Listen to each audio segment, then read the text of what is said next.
फाल्गुन मास की विजया तथा अमल की एकादशी महात्मा। युधिष्ठिर ने पूछा, वासुदेव, फाल्गुन के कृष्ण पक्ष में किस नाम की एकादशी होती है? कृपया करके बताइए। भगवान श्री कृष्ण बोले, युधिष्ठिर, एक बार नारद जी ने कमल के आसन पर विराजमान होने वाले ब्रह्मा जी से प्रश्न किया, सुरश्रेष्ठ, फाल्गुन के कृष्ण पक्ष में जो विजया नाम की एकादशी होती है, कृपया उसके पुण्य का वर्णन कीजिए। ब्रह्मा जी ने कहा, नारद सुनो, मैं एक उत्तम कथा सुनाता हूँ जो पापों का अपहरण करने वाली है। यह व्रत बहुत ही प्राचीन, पवित्र और पाप नाशक है। यह विजया नाम की एकादशी राजाओं को विजय प्रदान करती है, इसमें तनिक भी संदेह नहीं है। पूर्व काल की बात है, भगवान श्री रामचंद्र जी 14 वर्षों के लिए वन में गए और वहाँ पंचवटी में सीता तथा लक्ष्मण के साथ रहने लगे। वहाँ रहते समय रावण ने चपलतावश विजयात्मा श्री राम की तपस्विनी पत्नी सीता को हर लिया। उस दुख से श्री राम व्याकुल हो उठे। उस समय सीता की खोज करते हुए वे वन में घूमने लगे। कुछ दूर जाने पर उन्हें जटायु मिले, जिनकी आयु समाप्त हो चुकी थी। इसके बाद उन्होंने वन के भीतर कवंध नामक राक्षस का वध किया। फिर सुग्रीव के साथ उनकी मित्रता हुई। तत्पश्चात श्री राम के लिए वानरों की सेना एकत्रित हुई। हनुमान जी ने लंका के उद्यानों में जाकर सीता जी का दर्शन किया और उन्हें श्री राम की चिन्ह स्वरूप मुद्रिका प्रदान की। यह उन्होंने महान पुरुषार्थ का काम किया था। वहां से लौटकर वे श्री रामचंद्र जी से मिले और लंका का सारा समाचार उनसे निवेदन किया। हनुमान जी की बात सुनकर श्री राम ने सुग्रीव की अनुमति से लंका को प्रस्थान करने का विचार किया और समुद्र के किनारे पहुंचकर उन्होंने लक्ष्मण से कहा, सुमित्रा नंदन, किस पुण्य से इस समुद्र को पार किया जा सकता है? यह अत्यंत अगाध और भयंकर जल जंतुओं से भरा हुआ है। मुझे ऐसा कोई उपाय नहीं दिखाई देता जिससे इसको सुगमता से पार किया जा सके।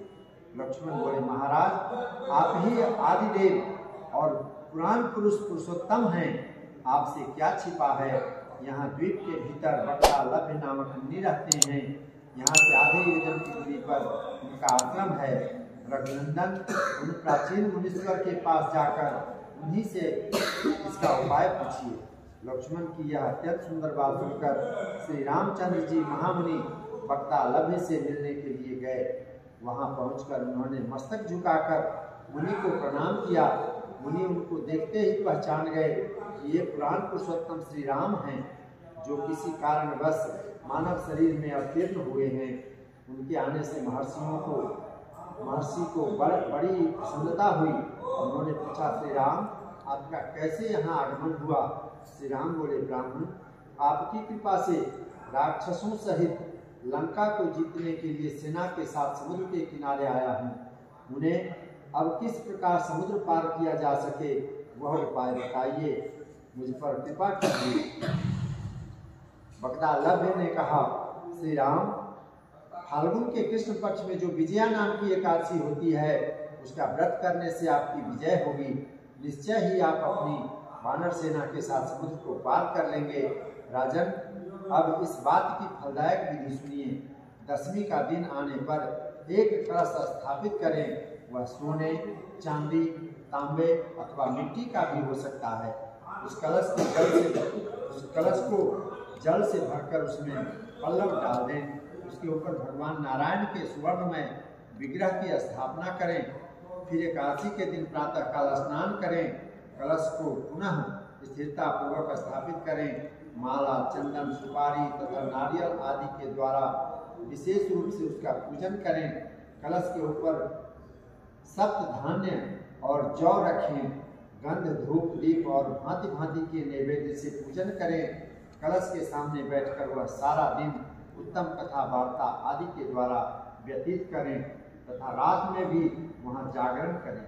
अखंड व्रत की सिद्धि के लिए घी का दीपक जलाएं। फिर द्वादशी के दिन सूर्योदय होने पर उस कलश को किसी जलाशय के समीप, नदी, झरने या पोखरी के तट पर ले जाकर स्थापित करें। उसकी विधिवत पूजा करके देव प्रतिमा सहित उस कलश को वेद वेत्ता ब्राह्मण के लिए दान कर दें। महाराज, कलश के साथ ही और भी बड़े बड़े दान देने चाहिए। श्री राम, आप अपने युद्धपतियों के साथ इसी विधि से प्रयत्न पूर्वक विजया का व्रत कीजिए, इससे आपकी विजय होगी। ब्रह्मा जी कहते हैं, नारद, यह सुनकर श्री रामचंद्र जी ने मुनि के कथनानुसार उस समय विजया एकादशी का व्रत किया। उस व्रत के करने से श्री रामचंद्र जी विजयी हुए। उन्होंने संग्राम में रावण को मारा, लंका पर विजय पाई और सीता को प्राप्त किया। बेटा, जो मनुष्य इस विधि से व्रत करते हैं उन्हें इस लोक में विजय प्राप्त होती है और उसका परलोक में भी अक्षय बना रहता है। भगवान श्री कृष्ण कहते हैं, युधिष्ठिर, इस कारण विजया का व्रत करना चाहिए। इस प्रसंग को पढ़ने और सुनने से वाजपेयी यज्ञ का फल मिलता है। प्रेम से बोलिए काशी महारानी की जय।